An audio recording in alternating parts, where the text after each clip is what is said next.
여러분 안녕하세요. 트레이너라면 알아야 할 모든 수업에 대한 자신감. 벌써 마지막 시간입니다. 어깨 편이거든요. 저희가 이제 프롤로그로 해가지고 이제 복부 운동 가르치는 방법부터 시작해가지고 벌써 이제 가슴 운동, 하체 운동, 등 운동, 그리고 그 마지막 시간인 오늘 어깨 운동을 끝으로 모든 수업에 대한 자신감이라는 컨텐츠는 오늘로서 마지막입니다. 하지만 이제 앞으로도 더 다양한 양질의 자료와 컨텐츠로 여러분께 계속 인사드리고 싶습니다. 잘 부탁드리고요. 어깨 티칭 하실 때 가장 많이 나오는 문제 상황들을 가져와서 그 원인을 잘 설명해드리고 해결해드릴 수 있도록 도와드리는 것이 저의 역할입니다. 그럼 시작해볼게요. 이제 어깨 운동 티칭 하실 때 가장 많이 만나게 되시는 두 경우가 이제 이겁니다. 어깨 찝힐 때, 어깨 앞쪽에 불편감이나 소리 나거나 찝히거나 이물감이 좀 있으신 분들이 되게 많습니다. 그런 회원님들한테 이제 어깨 운동 계속 해 나가야 될 때 어떻게 해드려야 할지 이런 거를 좀 이번 시간에 가감없이 풀어드리겠습니다. 이번 시간에 선생님들은 회원님의 어깨에서 찝히거나 소리가 나는 경우에 대한 원인을 잘 설명해 주시고 해결 방법을 알게 되십니다. 그리고 두 번째는 승모근이 아프실 때, 이제 어깨 운동하는데 승모근에만 자극이 오신다고 하시는 분들에게 어떻게 해드려야 하는지 이런 것도 알게 되십니다. 그럼 들어가 볼게요. 갈비뼈 확장과 흉추 신전은 친구라는 말이 있어요. 갈비뼈가 사방으로 크게 벌어지고 복부도 빵빵해지고 하는 이제 뭐랄까요? 기본적인 호흡 능력과 흉추 신전 능력이 좀 바탕이 돼야 어깨가 찝힐 가능성을 최소화시킬 수 있습니다. 되게 여러 가지 원인이 많단 말이죠. 그 전에 저는 호흡부터 봅니다. 그래서 호흡 이분이 잘 하시는지 먼저 좀 보시면 되고요.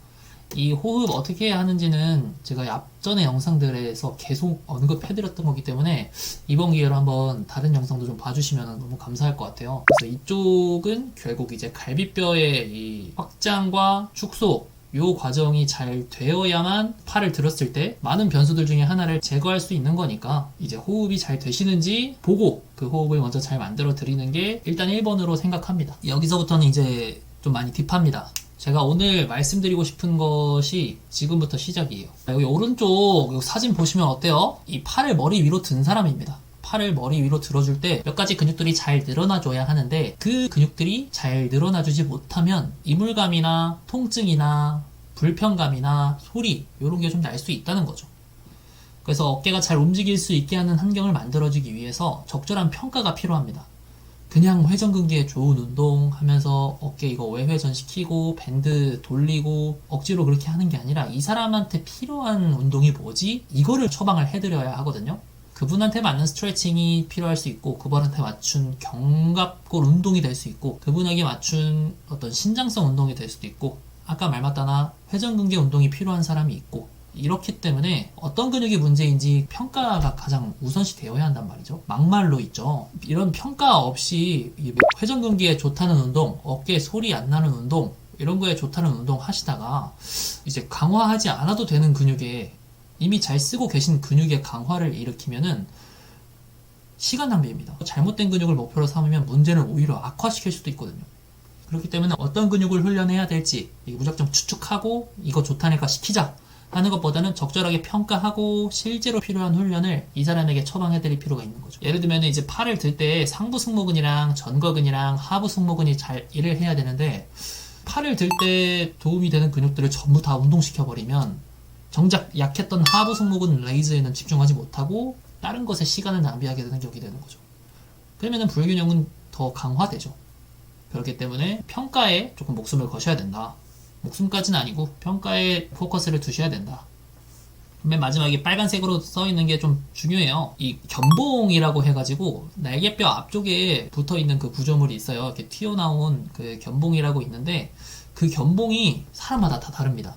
어떤 사람은 좀 많이 돌출되어 있고 어떤 사람은 조금 안으로 휘어 있고 어떤 사람은 바깥으로 튀어나와 있는 이런 변형이 있는데 이런 구조적인 문제, 그러니까 이 사람이 어떻게 자라왔고 어떤 환경에 노출되어 계셨으며 어떻게 주무시는지에 따라서 이 구조적인 문제가 사람마다 다 다르게 나타날 거란 말이죠. 또한 부상이 있으신 분들 있죠. 아니면 계속 어깨가 눌린 채로 주무셨던 분들, 이런 분들은 이제 나이가 들어감에 따라 조직도 약해지고 근육도 감소되고 하면서 보호기전으로 이제 염증 반응이 난단 말이죠. 요거를 조금 멋있는 말로 더 이상의 부상을 방지하기 위해서 연부 조직 섬유증이라는 게 있습니다. 연부 조직 섬유증이라는 거는 이제 부상이 있으신 분들이나 만성적으로 어깨 컨디션 안 좋으신 분들한테 자연스럽게 나타나는 반응인데요. 원래 근육은 이제 탄력 있게 고무줄처럼 이렇게 잘 늘어나고 팡 튕길 수 있으면서 그만큼 신축성도 좀 강한 그런 콜라겐으로 좀 힘줄이나 인대들이 생겨 먹어야 된단 말이죠. 근데 이런 콜라겐을 더 이상 다치지 않고 더 이상 부러지지 않기 위해서 좀 더 조밀하고 좀 더 단단하고, 여기서 단단하다는 거는 뭔가 신축성이 없고 딱딱하다는 거죠. 그리고 더 약하고 그리고 더 부서지기 쉬운 밧줄 같은 콜라겐으로 변신합니다. 더는 다치지 않으려고요. 그런 콜라겐이 이제 몸에 이렇게 생겨나면 그걸 연부조직 섬유증이라고 하는데, 이런 게 이제 더는 안 다치려고 우리 몸이 자연스럽게 반응하는 거거든요. 그래서 이거를 고칠 수는 있는데, 이제 그 전에 이 연부조직 염증 제거하는 어떤 주사나 염증 주사나 아니면 조직 일부러 손상시켜서 충격 줘서 올바른 조직으로 재생성할 수 있도록 자극하는 어떤 체외 충격파나 아니면은 물리치료, 뭐 여러 가지 이제 의사 선생님들이 하시는 치료 있죠. 그런 것들이 먼저 선행이 돼야 된다고 생각합니다. 그래서 항상 제가 말씀드리지만 저희 트레이너는 운동시키기 위해 존재하는 사람이기 때문에, 이 사람이 언제 어깨를 다쳤고 석회가 꼈고 이런 것들 있죠. 저희가 함부로 고쳐드릴 수는 없습니다. 일단은 병원의 진단이 먼저고요. 병원 의사 선생님의 소견을 먼저 가져오시고 운동해도 괜찮다라고 했을 때, 어느 정도 재활이 이루어졌을 때 그 다음부터 저희가 기능을 좋아지게 만들어 드릴 수 있고 좀 더 다시는 다치지 않게 잘 움직여주는 걸 도와드릴 수 있다는 거죠. 거기까지라는 거죠. 딱. 이 어깨 관절은 이렇게 오른쪽에 계신 아버지처럼 뒤에 아드님을 이렇게 썰매를 끌어줄 수 있도록 저렇게 뒤쪽으로도 많이 가줘야 되고요. 오른쪽에 천장에서 물건 꺼내시는 어머님처럼 위로도 들 수 있어야 하고요. 밑에 쪽에 이제 화난 선생님이 학생들에게 의자 던질 때처럼 회전도 잘 일어나 줘야 됩니다. 어깨는 가동성 관절이라고 해서 볼 소켓 조인트라고 해서 360도로 잘 돌아가줘야 하는 구상 관절이라고 하는 녀석이라는 거죠. 그렇기 때문에 이 가동성을 만들어주는 훈련도 중요하고, 그리고 저희가 핸드스탠드, 팔굽혀펴기나 이제 오버헤드 프레스나 이런 운동을 지도하는 사람으로서 강화되어야 하는 어깨이기도 하단 말이죠. 이 어깨 관절 있죠. 단순히 가동성만 높여야 하는 관절이 아니라 가동성과 힘, 요게 전부 다 필요한 관절이라는 겁니다. 그래서 유연하고 그렇게 강해진 어깨는 저희가 이제 사이드 레터럴 레이즈나 팔굽혀펴기, 턱걸이, 그리고 벤치프레스 이런 거 할 때 운동 수행 능력도 높일 수 있고 다양한 동작도 더 쉽게 만들면서 건강한 어깨를 가질 수 있다는 거죠. 그래서 너무 유연성에만 집중하지 마시고, 그렇다고 너무 힘에만 집중하지 마시고 고루 발달시켜야 되는 관절이라는 것만 알고 계셔 주셨으면 좋겠습니다. 그래서 제가 아까 평가하는 법 되게 중요하다고 했잖아요. 사람마다 다 달라요. 어떤 제가 존경하는 선생님은 도스 근력 평가도 있는데, 도스 근력 평가 말고 근육의 반응을 보는 검사라고 해서 근반응 검사를 쓰시는 훌륭한 대표님이 계세요. 그분에게도 제가 많이 배웠는데 저도 이거를 자주 사용하고 있고요. 어쨌든 그런 본인만의 평가 툴이 있어야 됩니다. 평가 도구가 있으면은 그 평가 결과를 바탕으로 아까 제가 말씀드린 올바른 운동, 그분께 꼭 필요한 운동을 처방해 드릴 수 있단 말이죠.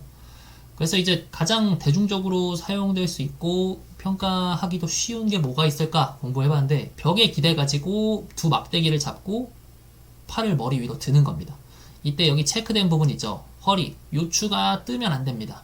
팔을 180도 들었을 때 허리가 과도하게 뜨지 않고 잘 드는 게 건강한 어깨의 굴곡, 어깨의 플렉션 가동범위를 가지고 계신 분이다 라고 판단을 하고요. 160도도 채 못 가서 허리가 들뜨고 꺾이는 사람이 있으면은 이 사람은 어깨 굴곡의 가동성에 있어서 그렇게 좋진 않으신 분이구나 라고 판단을 할 수 있는 거죠. 두 번째는 이제 제가 아까 대표적으로 4가지 근육이 팔을 들 때 늘어나 줘야 한다고 했는데, 바로 가슴 근육이 타이트한지 안 한지 이렇게 볼 수 있는 검사예요.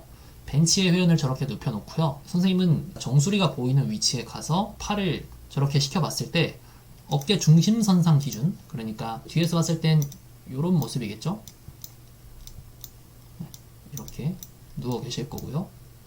이 어깨선상에서 이 회원님의 두 팔이 45도는 최소한 나와야 됩니다. 45도.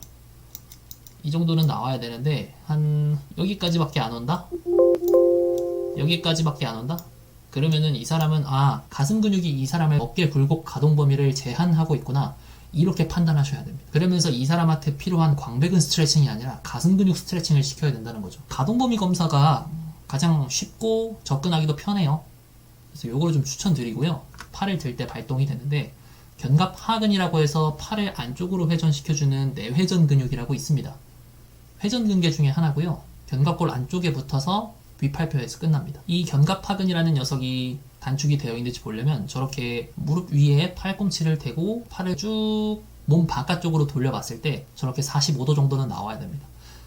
그렇지 못하면 이 사람은 외회전의 가동 범위가 제한되어 있구나, 이러면서 견갑하근에 대한 스트레칭을 도와주시면 됩니다. 이렇게 반대 방향으로 생각하시면 돼요. 지금 내회전 근육인 견갑하근의 과활성화 정도를 판단하려고 외회전을 시켰단 말이죠. 그러면 이제 후면삼각근의 타이트니스 정도를 파악하고 싶으면 저기서 안쪽으로 돌려도 된다고 생각합니다. 가동범위 검사가 다른 책들 보시면은 굉장히 많습니다. 그래서 근거만 확실하다면 사실 운동은 창작입니다. 창작. 근육의 그 섬유 방향과 근육의 기능을 잘 알고 근육의 위치를 잘 알고 계신다면 그 섬유 방향에 맞게 반대로 가보는 겁니다. 그 해당 근육을 검사하고 싶으면요. 이런 평가가 중요한 이유가 아까도 말씀드렸지만 잘못된 근육을 목표로 삼으면 문제를 악화시킬 수 있습니다. 이미 잘하는 것을 훈련하는데 시간 낭비하지 말고 가장 필요한 것에 집중해야 된다는 거죠. 그래서 이 사람은 패시브 스트레칭, 이제 물체의 도움을 받거나 무게의 도움을 받거나 어떤 사람, 트레이너 선생님의 도움을 받는 이제 수동적 스트레칭이 필요한 사람이 있을 거고요. 오히려 등적성 운동을 시키면서 힘을 채워야 하시는 분들도 있을 거고요. 근육이 힘을 주고 돌아갈 때 버틸 때 생기는 장력을 발달시킬 수 있는 신장성 운동이 필요할 수 있고요. 오히려 너무 약해서 그래서 독립적으로 그 근육만 딱딱 운동시키고 발동시키고 재교육할 수 있는 시간을 가지셔야 되는지, 이런 게 사람마다 다 다릅니다. 다양한 훈련 방법을 고려할 수 있기 때문에 평가가 되게 중요한 거랍니다. 어디에 좋은 운동 이런 건 없습니다. 그러니까 뭐랄까요? 어깨치 펼 때는 무조건 이 운동 하세요, 이런 거는 저희 운동 지도자 입장에서는 신뢰하지 않으시는 게 좋습니다. 그리고 이것도 이론인데 짝힘이라고 해서 커플 포스라고 있어요. 여기 있는 운전대 있죠? 커브를 오른쪽으로 돌고 싶으면 오른손은 저렇게 5시 방향으로 보내야 되고요. 왼손은 저렇게 11시 방향으로 보내야 된단 말이죠. 그런 것처럼 두 힘이 함께 회전력을 생성하면서 견갑골 주변 근육들도 같이 일을 한다는 거죠. 예를 들면 팔을 머리 위로 들어 올리는데 필요한 이제 상부 승모근, 그리고 하부 승모근, 그리고 전거근, 요 세 개가 대표적으로 이제 많이 쓰이는데 이 세 개가 같은 정도로 움직이고 같이 일을 해야 된다는 거죠. 하나라도 약하거나 하나라도 과활성화돼서 피로해진 상태라면 나머지 두 근육들이 그 기능을 대신하면서 움직임 패턴도 깨지고 불균형이 생기면서 찝힘도 발생하고 심하면은 통증도 발생하고 이렇게 된다는 거죠. 이런 짝힘 관계가 불협화음을 이루면 결국 안정적인 관절이 불안정한 관절로 바뀌어지고 비상이다, 이 관절은 내가 보호해야겠다 하면서 아까 제가 말씀드린 연부조직 섬유증 이런 걸로 발달될 수 있다는 거죠. 그래서 이 짝힘 관계에 구글이나 네이버에 한 번만 딱 쳐보시면 나오거든요. 어깨관절뿐만 아니라 고관절이나 무릎관절 이런 거 모든 관절에 대해서도 짝힘이 꼭 필수적이기 때문에 한번 공부해 보시면 좋을 것 같습니다. 이겁니다. 이 세 가지 근육들 있죠. 이 상부 승모근, 이 하부 승모근, 그리고 전거근, 좀 더 디테일하게 가지면 이제 중간 삼각근, 그리고 뭐 극상근 요런 애들까지 다 쓰이는데요. 이 근육들 중에 하나라도 너무 약하거나 피로하거나 과활성화됐다면 견갑골이 잘 안 튀어나와줘가지고 제 위치에서 벗어날 위험에 처합니다. 이거는 잠재적으로 부상으로 이어질 수 있으니까 우리 몸이 이거 더 다치게 하면 안 되겠다, 구조를 바꿔야지, 메커니즘을 바꿔야지, 이렇게 생각합니다. 그러면서 부상을 방지하기 위해서 근력도 떨어뜨리고 유연성도 떨어뜨립니다. 그냥 굳어버리는 거죠. 그렇게 되면서 몸은 더 경직되고 억제되는 거죠. 그래서 결국 불안정한 관절로 변신하게 되면서 몸의 보호 모드가 활성화되고 결국 내가 이 근육에 입력을 쏴도 이 근육 움직여, 회전근개, 견갑하근 발동해줘 신호를 쏴도 견갑하근은 묵묵부답입니다. 더 이상 신경 출력을 하지 않으면서 움직이지 않으면서 안 다치려고, 더는 다치지 않으려고 기능을 꺼버리고 그에 따라 가동범위 제한까지 일어나는 거죠. 이런 안 좋은 메커니즘에 계신다는 거죠. 대부분의 이제 어르신이나 좌식생활, 그리고 무언가를 앞에서 계속 하시는 분들의 요즘 현 주소가 그렇습니다. 대부분의 회원님들이 이런 환경에 많이 놓여 계시고 안타깝지만 이게 현실입니다.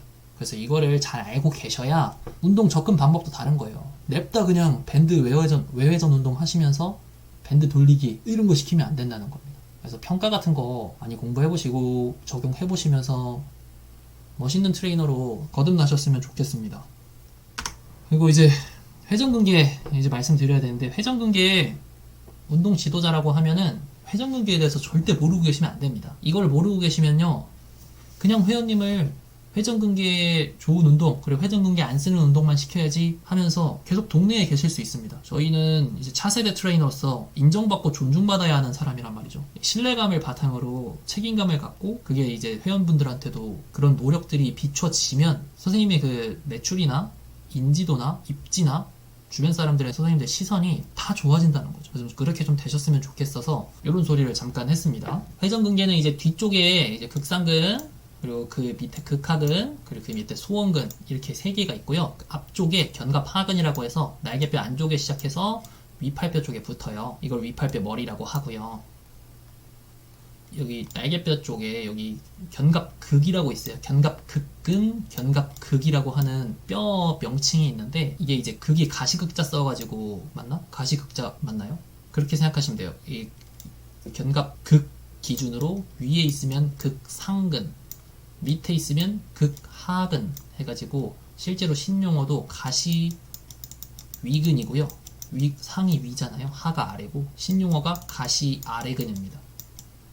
두 개 다 신용어, 구용어 다 알고 계시면 좋긴 한데, 그리고 요거는 소라고 해가지고 작은이니까 작은 원근입니다. 그리고 이 회전근개 왜 알고 있어야 되냐면은 이 네 가지 근육 있죠. 극하근, 소원근, 견갑하근, 극상근. 얘네들이 이 팔을 머리 위로 들 때 얘네가 발동이 되면서 이 위팔뼈 머리를 이 소켓 있죠. 이 소켓 안에서 중심에서 잘 박혀 있을 수 있도록 잘 붙잡아주는 역할을 하는 겁니다. 그래서 되게 많은 이유가 있겠지만 어깨 가동범위 제한되는 건 이 회전근개에 약화돼서 그런 걸 수도 있다고 합니다. 근데 여기서 밑줄 쳐놨죠. 일 수도 있다고. 무조건 회전근개 약화 때문에 어깨 가동범위가 제한된다 는 아닙니다. 그래서 이미 회전근개가 건강하고 강한데 그냥 그 외회전이랑 내회전 운동 시키시고 이러시면 문제를 더 악화시킬 수 있는 거죠. 회전근개를 강화하는 건 그 위팔뼈가 낭창낭창 거리지 않도록 나사 조이는 것이랑 똑같다고 생각하시면 돼요. 중심을 잡아주는 거죠. 이 팔이 머리 위로 올라갈 때 이 위팔뼈가 제대로 고정이 안 되면은 그런 간격이 좁아지면서 미세한 막힘들이 발생하고 찝히고 가동 범위가 제한되고, 그래서 위팔뼈 머리를 관절 중심에 잘 고정시켜 줌으로써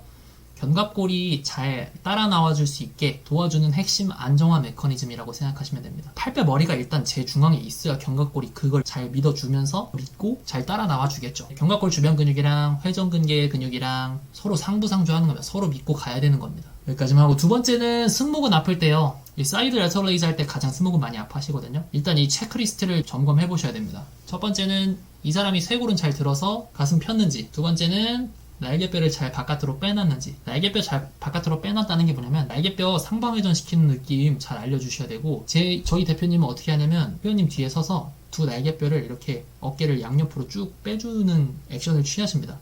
날개뼈를 모아놓고 눌러놓고 가둬놓는 게 아니라 이렇게 양옆으로 펼쳐놓고 그대로 팔꿈치만 드러내는 느낌으로 시키시거든요. 이제 데드행, 매달리기 자세에서 견갑골 뽑힌 느낌, 또는 덤벨 풀오버, 암풀다운 같은 견갑골 늘려주고 견갑골 상방 회전되어 있을 수 있는 느낌을 먼저 인지시켜드리고, 그 빠진 날개뼈를 찍어 누르는 힘을 줬을 때 견갑골이 상방 회전된 상태에서 안정화되면서 딱 뽑힌다는 말이죠. 거기서 팔을 들었을 때랑 그냥 날개뼈의 움직임을 딱 눌러놓고 하강시켜 놓은 상태에서 팔을 쭉 들었을 때랑 어깨의 불편감 정도가 아예 다르단 말이죠. 세 번째는 이제 날개뼈 적당히 누르는 힘을 줬는지 이거 보셔야 됩니다. 으쓱한 채로 들지 말라는 거예요. 으쓱하고 드니까 승모근이 아플 수 있거든요. 그래서 어깨를 으쓱하지 않을 정도만 눌러놓고 무게를 든 팔꿈치를 측면 어깨 근육만 써서 부채꼴을 그리면서 천천히 드러내라고 하면 돼요. 으쓱을 먼저 하시는 게 아니라. 그래서 재교육 같은 거, 움직임 재교육 같은 거 먼저 해주시는 것도 좋고요. 네 번째는 이제 무게 설정이 너무 과도하진 않았는지. 사이드 레터럴레이즈 보디빌더 선수 형님들이 이제 15kg, 20kg 막 사이드 레터럴레이즈 하니까 이거는 무겁게 드셔야 된다, 결국 근육이 뚫고 올라오셔야 된다 하면서 막 8kg 들려드리고 5kg 들려드리고 이런단 말이죠. 중간 삼각근은 다른 근육에 비해서 면적이 그렇게 크지는 않기 때문에 엄청난 무게를 들기에는 리스크가 크기 때문에 안전하게 개수 많이 해서 15개 정도, 20개 정도 할 수 있는 무게 찾아서 보수적으로 접근하시는 게 일단 좋습니다. 다섯 번째는 이제 승모근이 이미 지쳐서 과활성화돼서 피로되어 있는 상태가 아닌지 점검해 보셔야 됩니다. 항상 승모근이 발동되어 있는 거예요. 이런 분들한테는 굳이 사이드 레터럴레이즈 시킬 게 아니라 승모근이 정말 약한지 또는 승모근이 너무 과활성화되어 있는지 평가하신 다음에 승모근을 배제시킬 수 있을 정도로 그냥 이제 초기 한 3, 40도에서만 한 45도 정도까지만 들고 내릴 때 버티는 느낌으로만 가져가셔라 무게 낮추고요. 팔을 들 때 승모근을 억지로 억제시키지 마세요. 팔을 들 적에 승모근이 쓰이는 건 너무나도 당연한 현상인데 먼저 키지는 않아야 된다는 말이죠. 승모근을 먼저 발동시켜서 사이드 레터 레이즈를 시키지는 말자는 거죠. 저는 승모근 너무 불편하신 분들한테 가동 범위 낮게 해서 들으라고 하는 거, 또는 업라이트 로우 한번 시켜보시는 거, 또는 덤벨 숄더 프레스 시키시는 거. 덤벨 숄더 프레스 같은 대체 운동 시키시는 게 측면 어깨에 먹이기에도 좋고, 덤벨 숄더 프레스 할 때 측면 어깨도 같이 먹거든요. 그렇기 때문에 그렇게 한번 해보시는 게 좋습니다. 오늘 배운 내용을 총 정리해보면은 어깨에 찝힐 때 갈비뼈 확장 잘 되는지, 호흡 잘 하시는지 좀 보셔야 되고요. 두 번째, 이제 범인 찾아 떠나는 평가하셔야 돼요. 견갑 하근이 될 수도 있고, 대흉근 가슴근이 될 수도 있고, 광배근이 될 수도 있고, 그리고 외회전 근육이 될 수도 있고요. 세 번째는 이제 어깨 유연성 평가하는 방법, 제가 추천드리는 평가 방법도 한번 적용해 보시고, 그 짝힘 관계를 잘 알고 계셔야 되는 거. 모든 근육은 시너지를 이루어야 됩니다. 다섯 번째는 회전근개의 특성 잘 알고 계셔서 회전근개 기능 중 어디가 안 나오는지, 내회전이 안 나오는지, 외회전이 안 나오는지 좀 체크하시면서 가동 범위도 보시고 그에 맞는 트레이닝 시켜보는 거, 이렇게 좀 알고 계시면 좋습니다. 두 번째, 승모근 자극 올 때 체크리스트가 있는데요. 첫 번째는 쇄골은 잘 들어서 체스트업 했는지, 두 번째는 날개뼈 잘 바깥으로 빼놨는지, 세 번째는 날개뼈를 적당히 누르는 힘을 줘서 으쓱 먼저 하고 들진 않게 했는지, 네 번째는 무게 설정이 너무 과도하게 높진 않았는지, 다섯 번째는 승모근이 과활성화, 이미 지쳐버린 상태는 아닌지, 요거를 점검해 보시고 대체 운동을 찾아드리는 게 좋을 것 같습니다. 그래서 오늘 강의는 여기까지인데요. 이제 어깨 컨텐츠를 끝으로 모든 부위의 운동을 무료로 알려드렸습니다. 부족하면 부족하고 도움이 됐다면 도움이 됐을 텐데 시행착오 같아요. 제가 이런 거 원체 해보질 않아서 어색하고 좀 서툴러 보이실 수도 있는데 주변 사람들한테 많이 피드백 받고 있거든요. 더 좋은 피드백 받고 좀 더 전문적이고 좀 더 양질의 컨텐츠로 새롭게 다시 인사드릴 수 있도록 앞으로도 계속 발전을 멈추지 않고 도움이 되실 수 있는 자료와 컨텐츠로 만나뵐 것을 약속드립니다. 너무 감사했고요. 다음 컨텐츠 많이 기대해주세요. 다음 컨텐츠 더 재미있고 신박하고 신선할 테니까요. 기대 많이 해주시고, 초보 트레이너분들 다시 한번 매 컨텐츠 끝날 때마다 말씀드리는데 정말 응원합니다. 훌륭하고 보람된 멋있는 일 시작하시고 하고 계신 거 맞으니까 의심하지 마시고 묵묵히 하셔야 할 일 최선을 다해서 멋진 인생 후회 없이 사셨으면 좋겠습니다. 항상 응원합니다. 화이팅! 감사합니다. 트아레 김태윤이었습니다.